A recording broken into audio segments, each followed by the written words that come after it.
एक दफा का जिक्र है। एक घने जंगल में एक बकरी अपने दो प्यारे बच्चों के साथ रहती थी।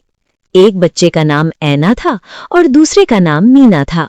बकरी अपने बच्चों से बेहद मोहब्बत करती थी और हर वक्त उनकी हिफाजत का ख्याल रखती थी। उसी जंगल में एक भेड़िया भी रहता था। उसकी नज़र हमेशा बकरी के बच्चों पर लगी रहती थी। वो मौके की तलाश में रहता कि कब बकरी घर से बाहर जाए और वो ऐना और मीना को अपना शिकार बना ले। लेकिन वो बकरी से बहुत डरता था क्योंकि बकरी निहायत बहादुर और समझदार थी। एक दिन बकरी के घर का राशन खत्म हो गया। ना मीना, मैं सामान लेने जा रही हूँ। जब तक मैं वापस ना आऊँ तुम दोनों घर में ही रहना। अम्मी, हमें भी साथ ले चले। नहीं बेटा, रास्ता बहुत लंबा है, तुम थक जाओगे। और याद रखना, मेरे सिवा किसी के लिए दरवाजा नहीं खोलना।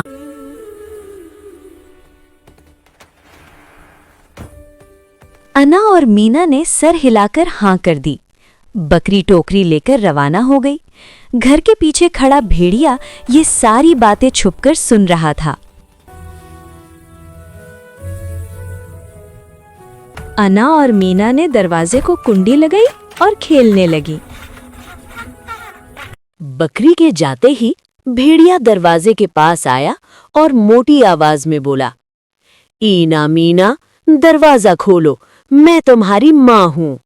अंदर से दोनों ने एक साथ जवाब दिया, नहीं, हमारी माँ की आवाज तो पतली है। दरवाजा न खुला तो भेड़िया गुस्से में वापस चला गया, मगर नई चाल सोचने लगा। उसे एक दरख्त पर बना घर नजर आया जहां एक बूढ़ा हकीम बंदर रहता था। भेड़िया उसके पास गया और बोला, बाबा जी ऐसी दो, कोई ऐसी दवा दे जिससे मेरी आवाज पतली हो जाए। भेड़िए ने मासूम बनकर बहाना बनाया तो बंदर को तरस आ गया। उसने दवा दे दी और कहा, रोज थोड़ी सी लेना। लेकिन लालची भेड़िए ने सारी दवा एक ही बार में खा ली। कुछ देर बाद उसकी आवाज वाकई पतली हो गई। वो फिर बकरी के घर आया और पतली आवाज में बोला, ऐना मीना, दरवाजा खोलो ना, मैं तुम्हारी माँ हूँ। बच्चों ने आवाज सुनी तो दरवाजे के करीब आए, लेकिन नीचे देखा तो भेड़िए के पांव नजर आ गए। अन्ना और मीना बोले, नहीं, हमारी अम्मी के पांव तो सफेद हैं। दरवाजा फिर बंद रहा। भेड़िया गुस्से से चीखा और तीसरी चाल सोचने लगा। चलक माँ की चलक बातें। वो एक लोमड़ी के ब्यूटी पार्लर गया और बोला, मुझे एक दवात में जना है, मेकअप कर दो। मैं सिर्फ खूबसूरत जानवरों का मेकअप करती हूँ। मेरे पास 2 शिकार हैं, एक तुम्हें दे दूंगा। लालच में आकर लोमड़ी मान गई। उसने भेड़िए का जबरदस्त मेकअप किया। ये क्या हो गया? अब भेड़िया दोबारा बकरी के घर आया। पांव सफेद देखकर बच्चों ने दरवाजा खोल दिया। जैसे ही अंदर दाखिल हुआ, बच्चे चीख पड़े। इतने में लोमड़ी भी आ गई। दोनों आपस में झगड़ने लगे कि शिकार कौन करेगा। शिकार मेरा है, शिकार मेरा है। नहीं, ये मेरा शिकार है। आखिर फैसला हुआ कि शेर की अदालत में जाएं। वो सब अदालत पहुंचे।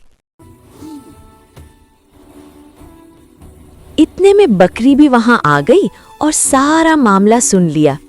बकरी ने समझदारी से कहा, मेरे बच्चों का कोई कसूर नहीं, ये दोनों मुझसे दुश्मनी रखते हैं क्योंकि मैंने इन्हें शेर के बेटे को नुकसान पहुंचाने से मना किया था।